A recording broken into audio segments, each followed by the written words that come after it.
আসসালামু আলাইকুম রহমতুল্লাহ। সমস্ত প্রশংসা মহান আল্লাহ তাআলার। আজকের ভিডিওতে আমি প্রথমেই ধন্যবাদ জানাতে চাই আমাদের প্রবাসী ভাইদেরকে, যারা দূর প্রবাস থেকে আমাদের ভিডিওগুলো দেখেন, আমাদেরকে ভালোবাসেন, উৎসাহ দেন এবং আমাদের ভিডিওর প্রশংসা করেন। সত্যি আপনাদের এই প্রশংসাগুলো আমাদের এগিয়ে যাওয়ার ক্ষেত্রে সবচেয়ে বড় অনুপ্রেরণা। আজ আমরা আমাদের ভিডিওতে আপনাদেরকে দেখাবো আমাদের খামারের পুরনো কিছু কাজের চিত্র, যেখানে আমরা কিছু সময় গরুকে খাবার দিচ্ছি, কিছু সময় গরু পরিষ্কার করতেছি, কিছু সময় মুরগিকে খাবার দিচ্ছি, মুরগি থেকে ডিম সংগ্রহ করতেছি, কিছু সময় আমাদের মাছগুলোকে খাবার দিতেছি, কখনো আমাদের খামার পরিষ্কার করতেছি, আবার কখনো ইনকিউবেটরে ডিম বসিয়েছি বাচ্চা পূরণের জন্য, আবার কখনো সেই ডিম থেকে বাচ্চা সংগ্রহ করতেছি। এমন কিছু পুরনো চিত্র আজ আমি আপনাদের মাঝে তুলে ধরবো ইনশাআল্লাহ। আপনারা জানেন আমরা খামার করি, আর সেই জন্যই আমাদেরকে গ্রামে থাকতে হয়। গ্রামের জীবন শহরের মতো ঝলমলে নয়, কিন্তু এখানেই আছে প্রকৃত শান্তি, মাটির গন্ধ আর পরিশ্রমের প্রকৃত স্বাদ। আমাদের দেশে অনেক বেকার যুবক আছে, তারা কোনো কাজ খুঁজে না পেয়ে হতাশ হয়ে পড়েন, কিন্তু আমি বলতে চাই হতাশ হওয়ার কিছুই নেই। গ্রামের মাটিতে লুকিয়ে আছে প্রচুর সম্ভাবনা। এখানে গরু, ছাগল, হাঁস, মুরগি, মাছ, ডিম, যেই কোনো কিছু নিয়ে আপনি কাজ করে নিজের পায়ে দাঁড়ানো সম্ভব।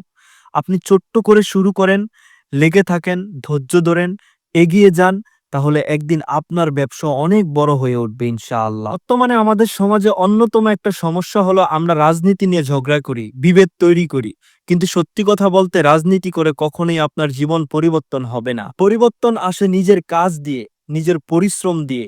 যদি আমরা প্রত্যেকে নিজের কাজে মন দেই, তাহলে পরিবার পরিবর্তন হবে, সমাজ পরিবর্তন হবে, দেশ বদলে যাবে। তাই আমি বলতে চাই আল্লাহর দেওয়া এই গুরুত্বপূর্ণ সময়টাকে আপনি হেলায় ফেলায় নষ্ট না করে নিজেকে পরিবর্তন করার কাজে লাগান। আপনি চাইলেই এই সময়টাতে নিজেকে কর্মদক্ষ হিসাবে গড়ে তুলতে পারেন। নতুন কিছু স্কিল শিখুন, চাকরির আশায় বসে না থেকে অন্যকে চাকরি দেওয়ার স্বপ্ন দেখুন। আপনার কপালে চাকরি নেই তার মানে এটা নয় যে আপনার কপাল খারাপ। এটাও তো হতে পারে উপরওয়ালা আপনাকে অন্য কারোর চাকর বানায়নি, কেননা তিনি চান আপনি হাজারো মানুষকে চাকরি দিবেন। তাই আসুন নিজেকে একজন উদ্যোক্তা হিসাবে প্রতিষ্ঠিত করুন, স্বপ্ন দেখুন, স্বপ্ন পূরণের জন্য কাজ করুন। আল্লাহ আপনার স্বপ্ন পূরণের জন্য সাহায্য করবে ইনশাআল্লাহ। আমাদের অনেক ভাই প্রবাসে আছে, তারা কষ্ট করে টাকা উপার্জন করে, তাদের পাঠানো রেমিটেন্সই আমাদের দেশের অর্থনীতির মেরুদণ্ড। প্রবাসী ভাইদেরকে বলবো আপনাদের কষ্টে উপার্জিত টাকা যেন সঠিক জায়গায় বিনিয়োগ হয়।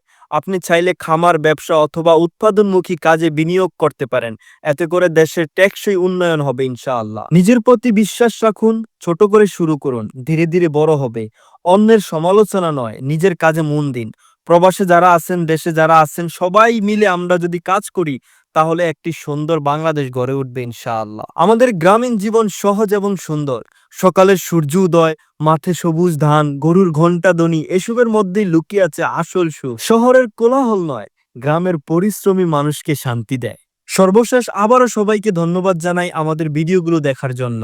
আমরা রাজনীতি করতে চাই না, আমরা বিভেদ চাই না, আমরা চাই গ্রামীণ জীবনকে সুন্দর করে গড়ে তুলতে। আমরা চাই বেকার যুবকদেরকে কর্মমুখী হিসেবে গড়ে তুলতে, আর প্রবাসী ভাইদের কষ্টকে সার্থক করে তুলতে। যাই হোক, আজ এ পর্যন্তই। আপনাদের জন্য দোয়া করি আল্লাহ তাআলা যেন আপনাদের নিজ নিজ কাজে সফলতা দান করে। আমাদের জন্য দোয়া করবেন, আল্লাহ তাআলা যেন আমাদের ব্যবসা বারাকা দান করে। আসসালামু আলাইকুম রহমতুল্লাহ।